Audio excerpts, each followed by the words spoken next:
This is the X-Zone Broadcast Network, broadcasting worldwide on broadcast affiliates and satellite program providers, including CNN Broadcast Network, Sirius Satellite Network, Star Media, Good News Radio Network, Angel Broadcast Network, Wiki Broadcast Network, and WPBN TV. For more information on the X-Zone Broadcast Network, visit us at www.xzbn.net.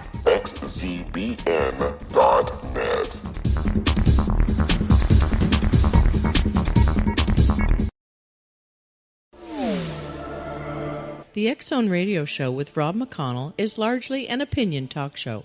All opinions, comments, or statements of fact expressed by Rob McConnell's guests are strictly their own and are not to be construed as those of the X-Zone Radio Show or endorsed in any manner by Rob McConnell, Relmar McConnell Media Company, the X-Zone Broadcast Network, its affiliated networks, stations, employees, or advertisers.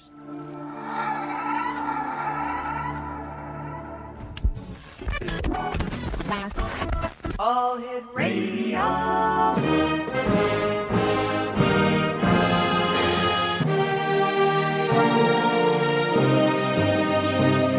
Welcome to the X-Zone, a place where fact is fiction and fiction is reality. Now, here's your host, Rob McConnell. Welcome back, everyone. This is the X-Zone. I am Rob McConnell, and we're coming to you from our broadcast center in Hamilton, Ontario, Canada. If you'd like to send us an email, xzone@xzoneradiotv.com, on all social media sites, X-Zone Radio TV, and our radio website, along with our TV show website, www.xzoneradiotv.com, and for all the programming that we have available for you, 7/24, 365 on the X-Zone Broadcast Network, www.xzbn.net. Exonation, my guest this hour is Todd Robbins. He is an award-winning performer and creative artist that has worked in many areas of popular entertainment and performing arts during a 30-year career. Todd is currently seen hosting a new TV series for Investigation Discovery Channel. This documentary series is called True Nightmares and features Todd telling the stories of some very twisted people and the dark wrongdoings they have perpetrated. Other recent appearances include the Discovery Channel's Oddities and Lost Magic for the History Channel. In addition to being a featured performer, Todd has also been called upon to speak as an authority on all things unusual. Todd can be seen talking about sword swallowing and swallowing disorders on Spike TV's 1,000 Ways to Die. And he was a recurring expert on the History Channel's Wild West Tech, where he expounded upon dime museums, traveling sideshows, spiritualism, narcotics, and prostitution in the Old West. He also provided commentary and insight on the DVD of the classic sideshow horror movie Freaks. Todd has also been a consultant on numerous TV shows and movies, including several episodes of Law and Order, Criminal Intent, Chris Angel's Mind Freak, and A&E and Road Trick on the Travel Channel. Joining us now from the Big Apple is Todd Robbins. And Todd, welcome to the X-Zone, and congratulations on all your great work. Oh, well, thank you very much. It's a pleasure to be here. Todd, where did the interest in the weird, the bizarre, and the wackiness of the world start with you? Well, I grew up in Southern California, which is enough of an explanation for many people of why I do all the twisted things I do. But it goes a little further than that. I grew up in a suburban area just south of Los Angeles on the Orange County border. And it was a place that was clean and it was safe. It was quiet. It was pleasant. And it lacked character. And as a kid, I wanted something more exciting. And I found it in a couple of places. One was downtown Long Beach, where all the cool old buildings were and all the cool older people that had stories and had lived life. And I used to love to go down there and kind of rub shoulders with them and find out all about interesting things that had happened in the past. And then a magic shop opened in our neighborhood when I was about 10 years old, and I went in there, and it was great. It was just filled with strange, unusual props designed to deceive the senses, and there were guys that would hang around there on Saturday afternoons, chain-smoking unfiltered Camel cigarettes and doing card tricks and swapping lies. And that's where it kind of all started, because I heard these stories of the strange and the unusual and some things that even as magicians they couldn't quite explain. And it just instilled in me a love of the strange, the unusual, the bizarre, and the unconventionally beautiful. And I've spent a lifetime kind of pursuing all these things. I understand that you've also done work with Penn and Teller. Yes. Yeah, I've designed some and consulted on some magic, and Teller and I have a love of the old spiritualists, everything about the whole world, from the out-and-out frauds and criminals to the people who are doing things that were kind of hard to dismiss and put your finger on exactly what they were doing. And so we created a show called Play Dead, which is an evening of ghost stories that I do. And it seems all very simple, but it all takes a very twisted turn. Yeah. And it was designed to sort of scare the shellac out of people. You know, I'm listening to you talk, and listening to you, you sound a lot like Vincent Price. I've gotten that before, and that's about as high a compliment as possible, because Vincent was the Lord High Minister of everything sinister. Right. That was meant as a great compliment to you, my friend. Well, thank you. Todd, please stand by. You and I have to take a break. Exonation, Todd Robbins is our special guest, www.toddrobbins.com, and we'll be back on the other side of this break as we continue here in the X Zone from our broadcast center in Hamilton, Ontario, Canada. Don't go away.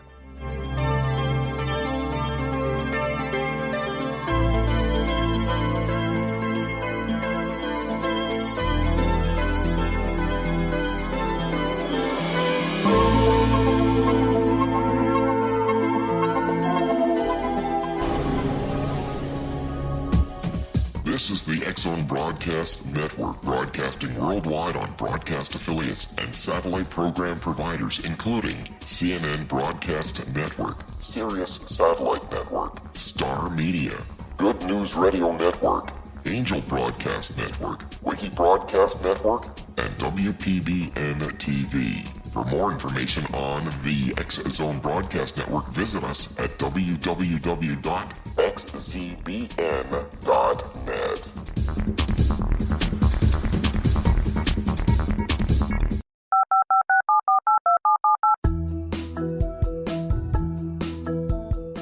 Did you know that when you're on the road with limited data or Wi-Fi, you can still listen to the X Zone Radio Show with Rob McConnell, The Science of Magic with Gwilda Wiyaka, X-1, Dimension X, Space Patrol, and every minute of the X Zone Broadcast Network by calling 213-401-0080, courtesy of Audio Now. No smartphone, app, or internet needed. It saves your data plan, and it's free if you have unlimited minutes. Call 213-401-0080 to listen on any phone, anytime, anywhere. Remember, 213-401-0080 for the best of the paranormal, parapsychology, and sci-fi radio programming anywhere, 24/7, 365.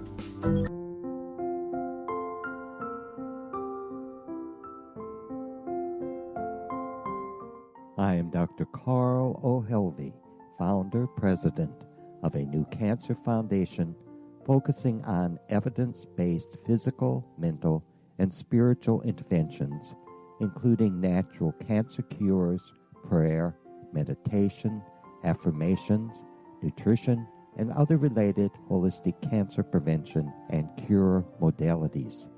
These are used in cancer education, research, and financing care.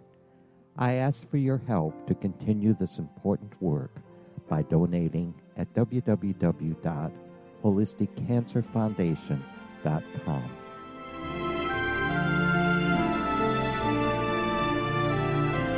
Hello, I'm Pete Marsh. With my daughter Justina, we will be presenting the new radio show, Too Good to Be True. If something seems too good to be true, it usually is. But with the help of Justina's amazing gifts, we're going to gain insight into questions that don't yet have complete answers. Have you wondered who built Stonehenge and for what reason? Why are crop circles found in the same region as Stonehenge and elsewhere? Are crop circles a hoax, or are they created with technologies that we have little knowledge of? Who built the pyramids in Egypt and also in other countries? How and why were they built? Was the Titanic switched with the Britannic as part of a gigantic insurance fraud, or for more insidious reasons? What caused the Tunguska event when trees were flattened over an 800 square mile area in Siberia? Will the new insights be too good to be true? Well, that will depend on what you are prepared to believe. Please join us as we start on this journey together. For more information on Too Good to Be True, visit www.xzbn.net. Little children aren't the only ones afraid of the dark. Millions of soldiers return from war zones with PTSD, anger, frustration, fear, and loneliness, much of which surfaces during the darkness of the night. You have the chance to change the lives of these American heroes. Songs and Stories for Soldiers.us provides free MP3 players for these men and women. With a list of 3 million songs in 16 different styles, 100,000 audiobooks, and 30,000 old-time radio programs, every veteran can find something to soothe and comfort them at no cost. All our players contain an 8-hour audio program designed to help veterans fall asleep. With 1,500 plus vets now participating, it's our goal to deliver 10,000 audio players this year. Go to our website at songsandstoriesforsoldiers.us. Help us help a veteran make it through the night.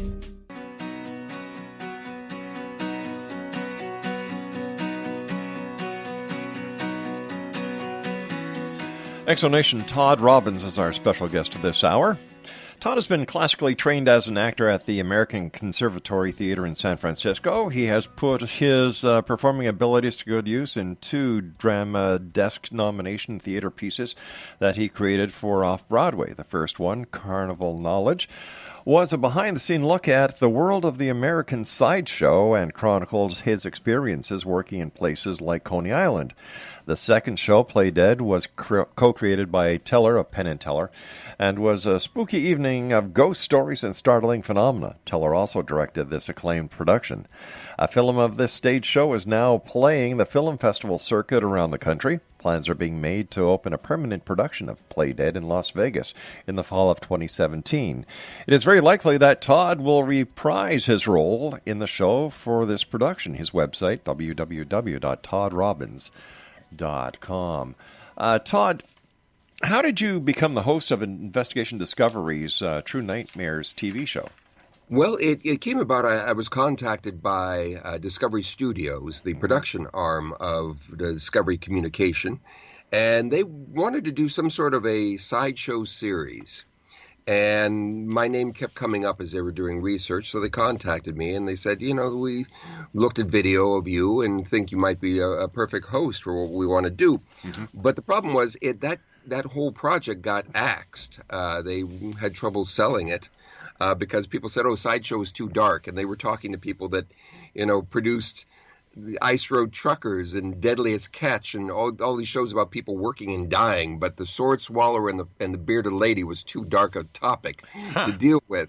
So they came to me and they said, we like you. Is there anything else we can do? And I showed them the footage of Play Dead, and they went, you're telling real stories about dark people, which is exactly what we do over at Investigation Discovery. And you're doing it in a way that is a little bit different than what we do. And so maybe there's a show here. So we started playing around with some ideas and concepts. Mm-hmm. And from that, we jumped and did the series. And it's been very well received. We've done 2 seasons. We're waiting to hear about season 3. We might take a little bit of a hiatus because there's a couple other projects that I'm working on right now, including the possibility of doing a ghost hunting show. Except that when I go ghost hunting, walls will bleed. We will find ghosts. There won't just be little beeps on a meter or recordings that you have to play back and massage to hear a spooky voice. No, we're going to meet ghosts dead on, eye to eye, or orb to orb, as it were. So we could have some fun with this. Let me ask you, why do you think so many people are into the ghost hunting genre these days? Everybody wants to be a ghost hunter. It seems that, a couple of years ago, everybody wanted to be a UFO hunter, but the UFO hunters have kind of fallen to the side of the road, and now everyone wants to become a ghost hunter. Why? Yeah. Well, it ties into the mystery of all mysteries, which is what happens when we die. It's a question that, people have been pondering, and my dogs are pondering right now. I can hear that, yes. And they're bringing up some very good points, I might add. Yes. I have two miniature chupacabras here. So, you'll occasionally hear them when someone buzzes the apartment next door or something like that. We're here in the middle of Hell's Kitchen, cheek by jowl with the rest of humanity, and who knows what's going on behind their doors. But I think it really ties into people want to know if there's anything to look forward to, because especially these days, you look around at what we have in life, and a lot of people are hoping something is better in the hereafter. So I think that's the reason. He's just trying to figure out what that's all about, and if there's a way of making contact with the other side. Is it true that you actually threw late-night parties in a cemetery when you were in college? Yeah, that was I discovered that the Long Beach Municipal Cemetery's front gate was not locked. And on nights when the moon was full, Friday nights when the moon was full, I would invite friends and friends of friends, and we would kind of park off in the distance so if anyone drove by, they wouldn't see the cars all gathered around there. And I would lead them in, and we would kind of huddle in a circle in front of one of the mausoleums there. And I would tell them stories about the people that were buried there. For the most part true, but occasionally I would round off some corners to make a good story. Yeah. And there was one fun thing in that the mausoleum was kind of built into the hillside. So a friend of mine used to climb up while I was telling the story about one of the members of the family that's interned there. But if you notice, there's no sign on his little grave. When you look through the gates there, there's one that's unmarked, and it's because it was a son that they didn't want to talk about because he had problems. No. And they tried institutionalizing him. I mean, he didn't have the capacity to quite understand exactly why he was being confined there, because he had trouble with humanity. And even now, years after his death, on nights like this, if you're very quiet, you can sometimes hear him scratching from inside, wanting to get out once again. And just then my friend would jump down off the roof and land in the middle of the circle and scream. And it was very effective. And we're never so alive as when we're scared to death. Isn't that the truth? Yes. And so it was a lot of fun. It's kind of scaring the daylights out of my friends, and then they would kind of, and it was, I had so many guys who would thank me because they'd be there with their girlfriends, and the girlfriends would then hang on to them for the rest of the evening and wouldn't let go. So there was a lot of fun to be found among the dead. Do you think that graveyards or cemeteries are really haunted? I wonder about that. There's so many things we just don't have the capacity to know the answers to, and I think that's one of them. And you just wonder. I mean, there's so many explanations you can come up on both sides as to what exactly that phenomenon is. And I think that's part of the problem is that I love mystery, and I love the idea that we just really don't know, because when we run into trouble, and is when we come up with easy answers that feel good but aren't necessarily rooted in any kind of reality. It's just things we're hoping to be true. You've been called the postmodern master of the sideshow. How did you get that title? Well, I was fortunate in the timing. When I was growing up, when I was a teenager back in Long Beach, I met some wonderful old sideshow performers, and a number of these guys, well, they were a member of a generation that was the last of the true sideshow professionals, people who made their living year in and year out working in carnivals and circuses, and occasionally in the old days amusement parks, some of the older amusement parks like the Pike in Long Beach, doing sideshow. And they taught me.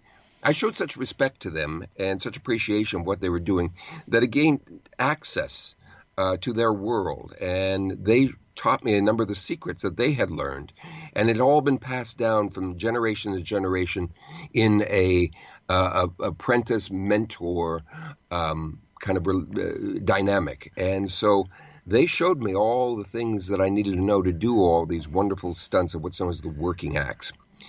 the people that swallowed swords and ate fire and hammered nails into their nose and other things like that for fun and profit. And, told me about working with the great freaks who were the royalty of the sideshow. People have this image that, all the freaks were being abused and beaten by the show owners. But the fact is, they often made so much money during their careers, they ended up owning the shows and working for themselves. So who's doing the exploitation there? But that's another topic. But it was just this really wonderful, rich subculture that people just didn't get entree to, and I was very fortunate. And now I'm of an age that they were so generous to me, I've passed along a lot of what I've learned to a generation, and they're now probably more sideshow performers than ever before, but the sideshows are all gone, except for Coney Island and one on the Carnival. Well, how would you describe a sideshow to a person listening tonight who has never seen one? It was wonderful. In the old days on the Carnival, there were shows more than rides. I mean, now we have all the spectaculars that throw you upside down and twirl you around and whatever. But the old days, a Carnival Midway had maybe 3 or 4 rides, like a merry-go-round and a few others. And the rest were shows. There were burlesque shows. There were motordromes, which you still see around at some motorcycle rallies, which were these like giant looked like a big wine vat that someone on a motorcycle would ride around perpendicular to the sides. It's an amazing phenomenon, an amazing show to see. It's really death-defying. And then there was also the sideshow with these big white tents, long tents with colorful banners out front that depicted the strange and unusual sights you would see at the 10 in 1, so-called because there were 10 acts in every show. And you buy your ticket, there'd be an outside talker. People refer to him as a barker, but the correct term would be outside talker, who would be standing out front with maybe some of the performers from the inside and would extol the virtues of what you were going to see and literally talk you into buying a ticket and coming in and seeing this wonder show. And you would go in and there'd be a master of magic doing magic tricks, and there'd be the sword swallower and the fire eater, and there'd be the fat lady and the world's tallest man, the world's shortest woman, contortionists. And it was all designed to kind of show you how extraordinary humanity can be. And though it was kind of dark and mysterious and kind of shadowy, there was really something kind of uplifting about seeing a good sideshow, because it really did show you that anything was possible. And that's a very powerful message. And I saw one when I was about 12 years old, and I was hooked. I wanted to be part of this world. And it's been a lot of fun through the years. At what age did you start performing magic professionally?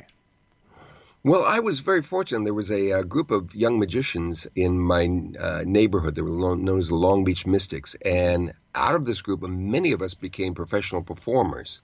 And so we, at a very early age, because I had a very good reputation, were doing shows for charities.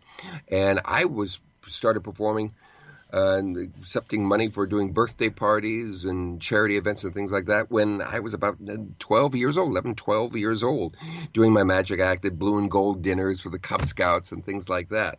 And I've really never looked back, and it's been just a really fun ride. I never know when the phone rings who it's going to be and what's going to be offered. What was your first TV gig? Let's see. The first, I did, some news shows promoting things, but one of the most significant one was on the early days of MTV. There was a variety show. I don't even remember the name of the show. I've got to look this up. And they wanted something unusual. And they didn't want just magic tricks, but this was the early 80s, and they wanted something strange. So I worked up sticking my hand into an animal trap, a regular animal trap. It's like a small raccoon or a beaver trap, and I'd set it up and then stick my hand, and the thing would snap shut on my hand and do no harm. And I worked it up for the show and then put that in my magic act. And people talked about that. They didn't care about the card tricks. They came up and said, "No, that can't be real." and I would say, "Yes, it is." And they'd say, "Well, how is it possible?" And instilled this whole wonderful, profound sense of amazement that I just found really intriguing. And so I started working and resurrecting all the old sideshow stunts. So it was that one TV appearance on MTV that really started the whole thing. Todd, stand by. You and I have to take our news break at the bottom of the hour. Exonation, Todd Robbins is our special guest. www.toddrobbins.com. And Todd is an award-winning performer and creative artist. And he's also going to, you can see him as the host of the new TV series for the Investigation Discovery Channel called, are you ready for this? True Nightmare TV series. We'll be back on the other side of this break. Don't go away.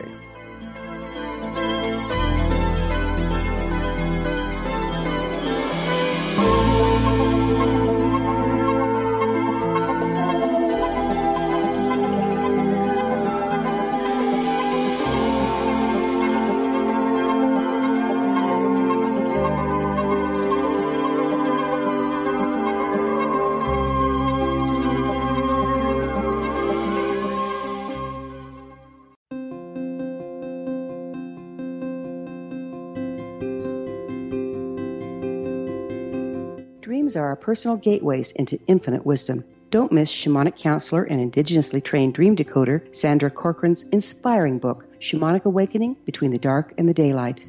This remarkable work chronicles Sandra's 35 years of experience with diverse wisdom keepers and her initiations throughout the Americas and across the British Isles, Turkey, Greece, and Egypt. Sandy's knowledge of symbology, psychology, and myth influence her dream blog and workshops. Sandy offers private tarot readings, international journeys, a meditative CD, as well as her book, Shamanic Awakening, to encourage you as you navigate this earth walk, creating a deeper connection to yourself and all that is. Find this and more at Sandy's website, starwalkervisions.com.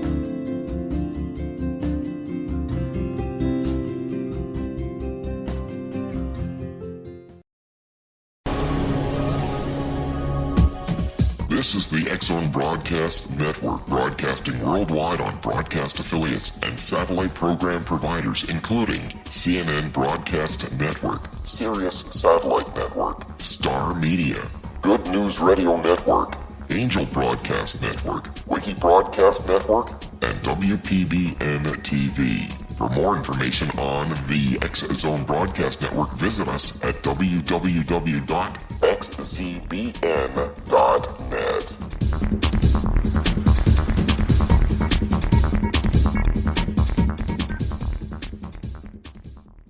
How would you like to be able to read other people's minds? Well, the next best thing is here. When you know how to read a person's name, you know how the person thinks, feels, and behaves.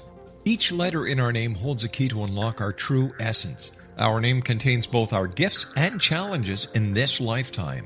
Mnemology science discovers personality secrets hidden in the placement of the letters of our names, including the first and last impression people remember about us. Sharon shows us how to interpret the arrangement of letters as outlined in her book, Know the Name, Know the Person. Sharon Lynn Wyeth created mnemology science after 18 years of research and testing her theories, and has supported thousands of people around the world in understanding themselves and others better. You'll enjoy Sharon's unique teachings as she shares her system to learn the gifts behind your given birth name. Even if you don't like your birth name, there are jewels in this book. If you're thinking of changing your name, ready to name your child, or wanting to get along better with others, this is the book for you. If you'd like to improve your relationships and change your life for the better, get the book today, Know the Name, Know the Person, or visit www.knowthename.com. That's www.knowthename.com.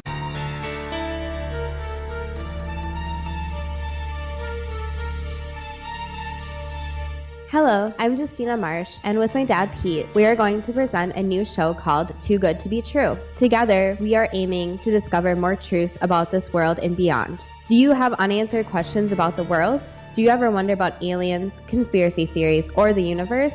There are many shows discussing subjects such as pyramids or UFOs, but we want to relay this information based on our own research, including from spiritual means. Hopefully, listeners will be helped with their own beliefs and will appreciate the psychic insights that add to the previous research and information. We both look forward to sharing this insight and beginning this journey with our listeners. Visit xzbn.net for more information about when to listen.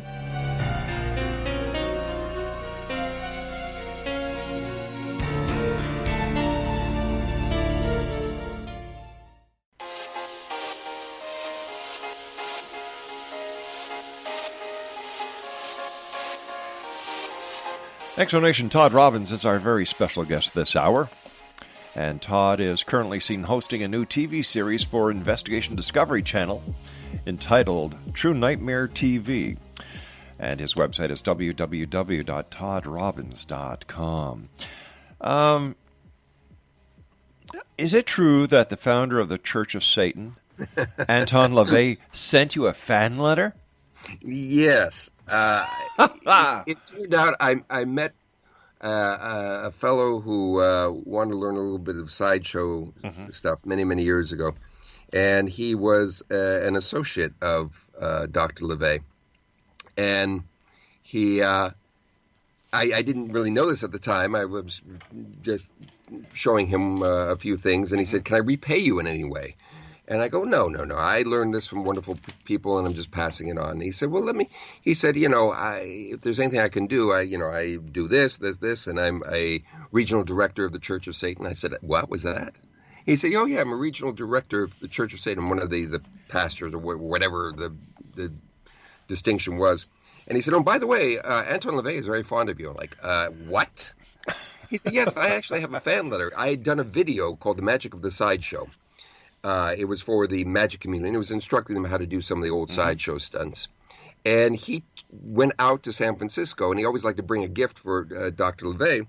And Dr. LaVey had played organ in circuses and learned lion taming, and also played organ in burlesque shows on the carnival. And when he saw me performing, he said, this brings back memories of all the old sideshow performers that I knew. This guy's great. He's wonderful. And he wrote a nice little thank you note to this fellow, George, and said, and by all means, tell Mr. Robbins I'm very fond of him, and I think he's a wonderful performer. And I have that letter. It's like, this is wild. Unfortunately, the downside is he was going to set up, this guy was going to set up a meeting if I was going back out to San Francisco at any time. And Anton LaVey passed away before we could have a face-to-face. I would have loved to have sat down with that man, because I'm sure he had a few stories to tell. I would imagine so. Yes. Apparently you have a very strange appetite. Yeah. Is it true that you've eaten more than 5,000 light bulbs? Yeah, it's a pathetic plea for attention, but it gets it. It's an old sideshow act, and as a matter of fact, I learned from a guy who did this act, and he was known as the human ostrich, and he also, or the human garbage disposal, depending upon the show. That's what my mother called me. There you go. And he did an act in which he would light a cigarette and talk, and then he would throw the lit match into his mouth and then eat the lit cigarette. And he would take razor blades, the old kind of steel razor blades, and chew them up, and he'd break a light bulb and eat it. And he taught me how to do this many, many, many years ago. And I've been doing it ever since. And I was doing the colleges and universities, and then I started working up in Coney Island, right, at the sideshow there. And we were doing 10 to 12 shows a day, 7 days a week. No, well, actually 5 to 6 days a week. And I started that in 1992. So you do the math, and it adds up very quickly, the number of light bulbs that I've done. And I've been chronicled in Ripley's Believe It or Not for having eaten more light bulbs than anyone else in the world. I hazard to ask you this question, but what the heck? What is your favorite dish for eating? Well, I just, it's finger food. So I just bite into it and chow down, spit out the metal part and chow down on the glass. And I usually eat, 60-watt bulbs. I used to eat 100-watt bulbs, but I'm on a diet. Will the LED lights have any effect on your diet? Yes. You can't do those because there's a trace of mercury in them, and they're very toxic. Fortunately, though they're no longer produced in the United States by the major bulb manufacturers, we still get they haven't been banned completely, and they until they build a wall between us and Mexico, we can still get the GE bulbs from Mexico. And you know what GE stands for? Good eating. So they do. So I can still get a nice supply for when I'm doing the stunt. I would imagine as a young child, your mother called you very bright? Yes, you can say, well, yeah, as a matter of fact, I was so bright, my papa called me Sonny. When I was born, the doctor slapped my mother. There you go. You've got an upcoming podcast called Abnormalcy. What's it all about? I have collected through the years just stories and information, and it was interesting because, before the days of the internet, I would find old books and newspaper articles on strange, unusual people and things that had happened all around the world. And, everyone's doing a podcast these days, and I would go out with producers and of the TV shows and directors and things like that and other people in the industry, and we'd have dinner and be sitting around, and I'd start telling stories, and they went, you've got to do a podcast of these stories because no one's really doing that. There's a wonderful podcast called Lore, which kind of covers similar ground, but I have a little different take on telling these stories of these strange, unusual people that some good and some not so good. And there are no happy endings to any of the stories that I tell. So it's that's coming up. We're going to probably have it up and running sometime this summer. So let me see. Not only do you sound like Vincent Price, but you're going to be the Mr. Ripley of the podcast scene.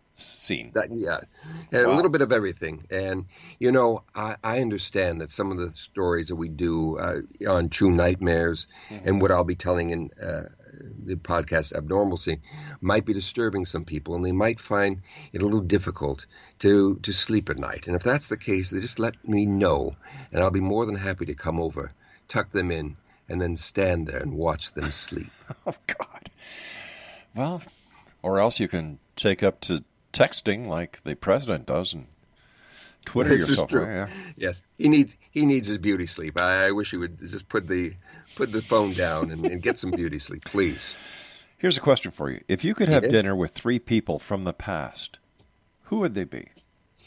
Well, one of them would be P.T. Barnum. No two ways about it. He was so misunderstood. I mean, we know him because of the circus and for that wonderful phrase he said, which was "a sucker born every minute." Yeah. And he never said that. It was actually said about him. Someone said if people are, if Barnum thinks the public is so gullible that they're going to believe the humbug that he's putting forth, then he must think there's a sucker born every minute. But he was an amazing man and created modern marketing as we know it because he just had his finger on the pulse of the public and changed the language. When he brought over a large elephant to be part of the circus, he made sure that the name of that elephant, Jumbo, became part of our world so that when you think something large, you think the word Jumbo, which was not part of our vocabulary until Barnum came along, and that was just one of many things. So he would be one. Okay. I think Harry Houdini would be another one because he was such a fascinating character on many, many levels. And then probably the third, even though it's 2, would be the Fox sisters, the young girls who started the whole spiritualist movement back in 1848, and for 40 years did seances and started this whole amazing trend that goes on to this day with people talking to the dead on TV. What is your opinion of people who can talk to the dead? Fact or fiction? I think, from the ones I've encountered, people can talk to the dead. It's just that the dead aren't talking back to them. Yeah. Yeah. It's a very touchy subject because it's not really entertainment when you start to deal with the loss of others. Exactly. It's a wound that never heals when you lose someone, and we think we have closure, but all we really do is become functional. And there have been a lot of people through the years who have discovered that if they just touch upon our loss, they can rip open that wound and make it fresh again and make profit from it. So it's a very chancy thing. I have a little thing I call the Darkness Project, in which I've been playing around with in a small venue in Brooklyn, the middle of nowhere, once a month. And I've been working with a couple of interesting old techniques for mesmerism and hypnotism. And I can actually reunite you with your departed loved ones, but it's a very intimate experience, and it has nothing to do with me, but the memories start to come back, and there is more of a sense of closure by doing that than if I were to stand there and say, your great Aunt Millie is standing next to me, and she says she loves you. I have no real use for that. I will say this. They're all fakes except 2 of them. But I'm not going to tell you who the 2 are. I just want to cover myself. Fair enough. By saying that. That is fair enough. Your son, Finn. Yes. Is he going to be following in your footsteps? Well, I think so. First off, Finn is short for Phineas Taylor Robbins, named after Barnum himself. So There you go. He is our little PT. He's already an actor and has a role in an upcoming HBO series called The Deuce, which is about the 42nd Street in Manhattan during the 1970s. He's playing the son of Maggie Gyllenhaal. And she's a call girl who drops her 8-year-old son off at her mother's whenever she has to go and service a client, and that's my son. He also, it's kind of appropriate, he was in a TV commercial that was well received for AT&T, and it was an anti-texting spot in which a guy is driving, and he gets a text on his phone, and he kind of looks at it, and you hear a voice from the back seat saying, "You're going to look at that?" And he turns around and goes, "Oh, I didn't know there was a kid in the car. No, I never check my texts when I have a child in the car." And it buzzes again, and he looks down and he said, and my son, the child says, "Don't worry, I'm not there. I'm there." And the guy looks up, and there's my son running out into the street after a ball. And the point was, it was called The Unseen, and the point is there's always children present. So it's a very much like an M. Night kind of movie in that my son was playing a ghost. How appropriate. Well, the apple doesn't fall very far from the tree, does it, Todd? No, not at all. Not at all. We've got about a minute before I have to go for my final break in this segment, Todd. Mm-hmm. When we come back, I'd like to ask you some questions about your take on certain topics that we cover here in the X Zone. UFOs, certainly, psychic phenomenon, ESP, and other topics like that, to get your take based on your expertise in dealing with many of these topics. And sure. Okay, sounds great. Once again, Todd Robbins is our very special guest this hour, X Zone Nation. And he is currently seen hosting a new TV series for the Investigation Discovery Channel. This documentary is called True Nightmares and features Todd telling stories. The stories of some very twisted people and the dark wrongdoings they have perpetrated. I wonder if anybody from my radio past is in there. Many of them were strange and twisted. And Todd and I will be back on the other side of this break as we continue here in the X Zone from our broadcast center in Hamilton, Ontario, Canada. Don't forget, X Zone Nation, you can listen to the X Zone Broadcast Network, www.xzbn.net, 724-365, where we have such hosts as Sharon Lynn Wyeth, who does Know the Name. We have Kevin Randall and his show, A Different Perspective. Larry Lawson, who does Paranormal Stakeout, Joe Weegent, who does The World Beyond, and that's just a taste. All this programming for you, 724-365, with our compliments at www.xzbn.net. I'm Rob McConnell. Todd Robbins and I return on the other side of this break. Don't go away. Hi everyone, Rob McConnell here, and I wanted to spend a moment on internet streaming. Everybody has heard about internet streaming, but not many know much about it. Did you know the internet streams just about everything? Movies. From new releases to old classics. TV shows. Almost every show, every episode, and much more. But the question has always been, how do you do it? Well now, thanks to the folks at 123 Ready TV, I have the answer for you. They have developed a simple program app, 123 Ready TV, that you install on your Windows PC, Android smartphone, or Android tablet that can have you streaming like a pro in less than 5 minutes. You truly won't believe how much is available or how easy it is to do until you try. And for a one-time cost of only $19.99, this product is a real winner. To learn more about 123 Ready TV, visit our website at www.xzbn.net.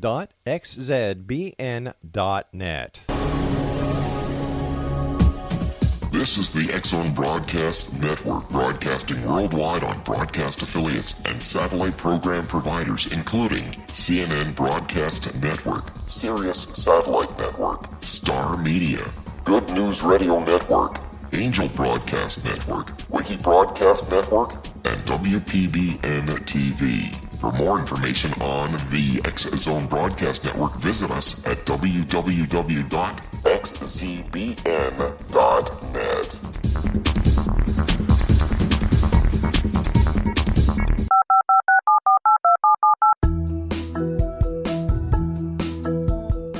Did you know that when you're on the road with limited data or Wi-Fi, you can still listen to the X-Zone Radio Show with Rob McConnell, The Science of Magic with Gwilda Wiyaka, X-1, Dimension X, Space Patrol, and every minute of the X-Zone Broadcast Network by calling 213-401-0080, courtesy of Audio Now.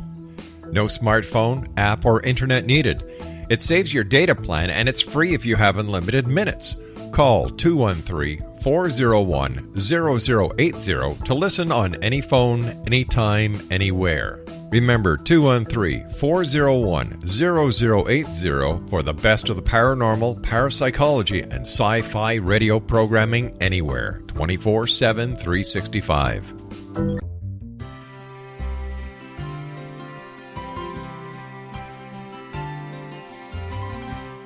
True healing must address 4 levels: physical, emotional, mental, and spiritual, for us to live joyful and productive lives. We tend to treat 3 of the 4, leaving the spiritual languishing. If you're tired of the same dysfunctional patterns cropping up in your life, Soul Balancing is for you. Trixie Phelps, owner and founder of Soul Balancing, is a naturally gifted energy healer trained in numerous esoteric forms, including shamanism. Trixie has created a powerful modality that safely and effectively clears your energetic field. A Soul Balancing session can remove interference, heal trauma, and restore your hope. Contact Trixie for a life-changing long-distance session today, www.soulbalancing.world.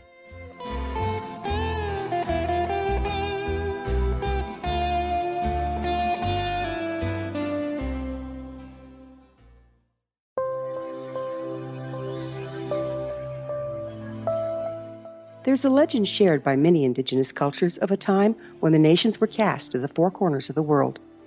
Each nation was given a body of sacred knowledge that held a different portion of the truth to preserve. True reality could not be known until all the nations reunited, combining the information. If a single one was missing, the world could not be reborn and darkness would prevail. The Science of Magic Radio is dedicated to reuniting the sacred knowledge. With the understanding, none of us has all the answers, but together we can open new perceptions and possibilities. Through our combined vision, the world can be reborn into a place where darkness no longer prevails. Join me, Gwilda Wiyaka, and the Science of Magic daily on the X-Zone Broadcast Network, xzbn.net, or visit us at thescienceofmagic.net.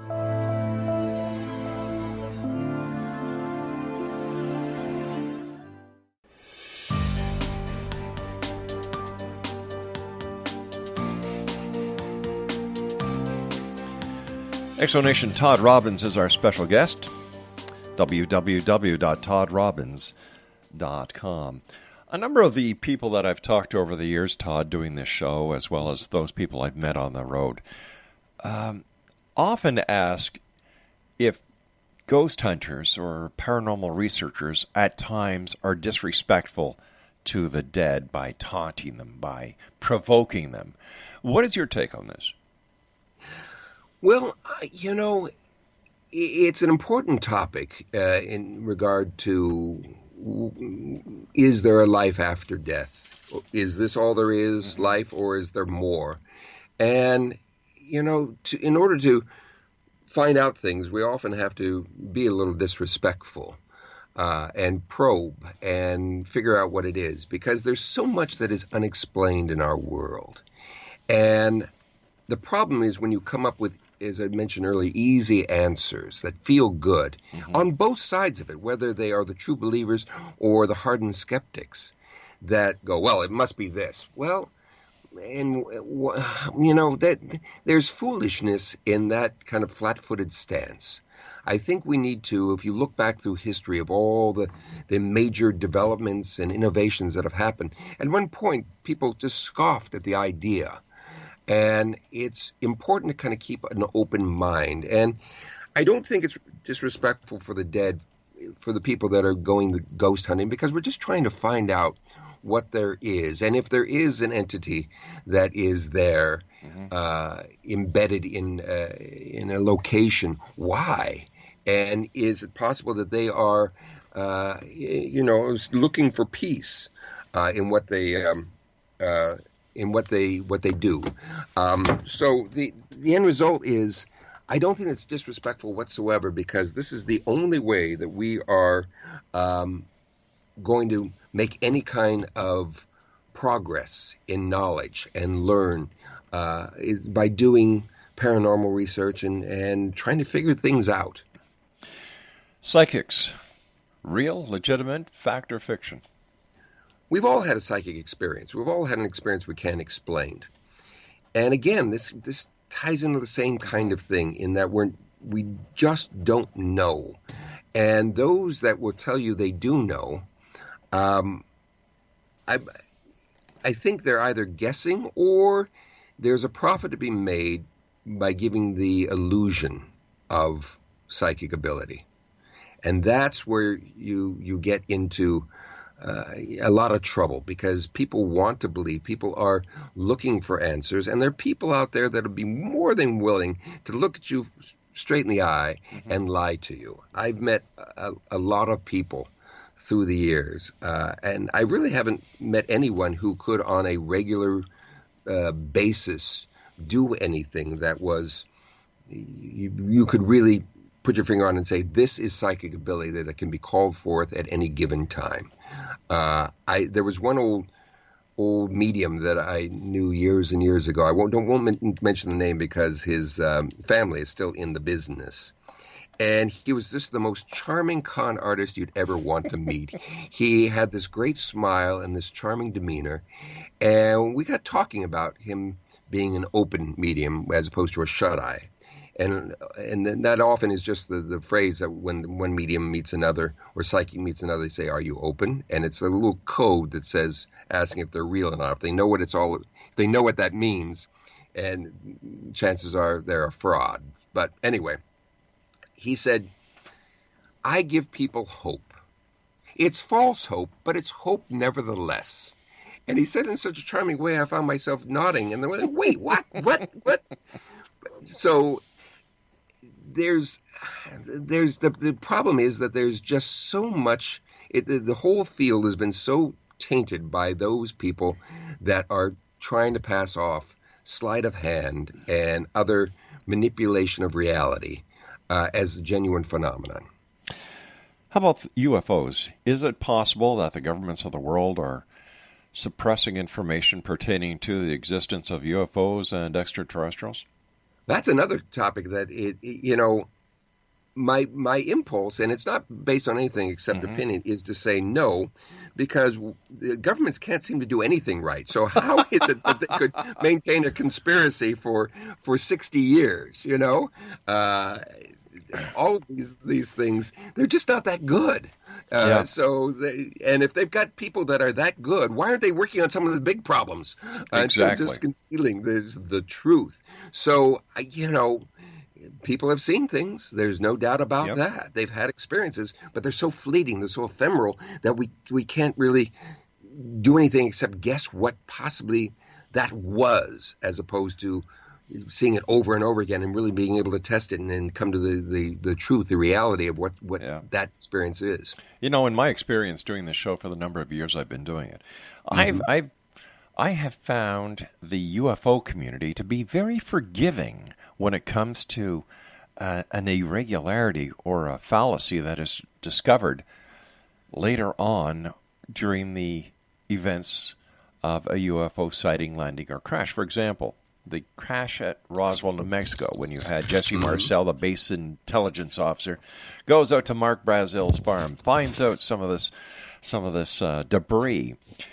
He takes it into his custody. Now, as a member of the military, intelligence, whatever, you'd never give up the chain of custody with evidence. Yeah. But what does this guy do? Well, he decides that he's going to bring this debris home and he wakes up his wife and his child and lets them play with this debris. And in my opinion, as an ex-cop, as soon as he did this, the case is over. It's tainted. Yeah, there's not a court in the world that would find that legitimate. Yeah, except the UFO community. Well, you know, the great Joseph Dunninger, the wonderful mind reader, theatrical mind reader, when asked if he was real or not, he said, "Those who believe, to those who believe, no answer is necessary, and to those who don't, no answer will suffice." So, kind of walks on both sides of the street there. Yeah, I'd just like to ask you a question about true nightmares. Sure. Could you share with us one or two of stories of the twisted people and wrongdoings that you've talked about on your show? Sure. Just very briefly, one of the things that set apart True Nightmares from other true crime shows is that I was ghosted in the reenactments. This is something I brought and I wanted to do. It was basically kind of an homage to the Twilight Zone and the other hosted shows that I grew up with. And so I not only do the introductions that kind of set the tone and get us into the stories and also the outros at the end, but I also, every once in a while you'd see a scene, for instance, that a husband and wife are at a table and they're getting into an argument. They're having dinner, they're getting an argument, and she picks up a knife and she raises the knife and the camera pulls back and I'm sitting on the other side of the table carving up a steak and I looked at the camera and go, this is where things took an ugly turn. And so it has that wonderful Hitchcockian kind of wry humor that we put through.